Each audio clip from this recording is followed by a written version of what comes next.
清明要到咯，真侪民众会提前去备忘。最近哦，森林的草坡啊，火是烧甲真接。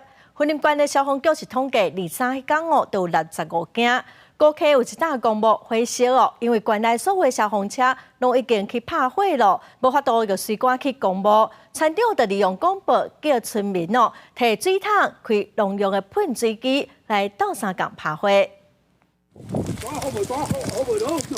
听到村长广播，真侪村民拢摕扫帚、灌水桶，甚至连农业用的喷水机拢开到高溪满园的乌仔底公墓来拍火。30个村民开2点钟才把火拍花，加在无人受伤，嘛无这么损失。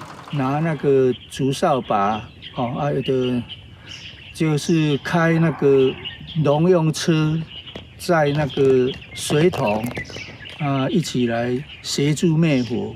有树仔哩啦，你也无人管你个较早的传统的迄啦。系啊。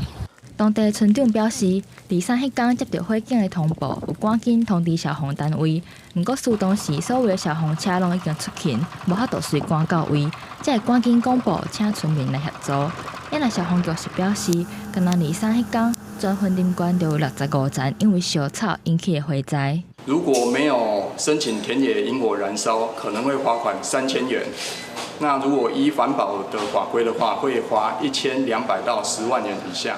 消防局表示，最近民众提早备忘，各地拢有传出因为烧金纸等因素造成草啊烧起来的火灾。若是因为安尼发生公共危险，恐惊会犯到刑法，就要担刑事责任。提醒民众清明拜祖先的时，就要特别注意。记者王伟雄，森林报道。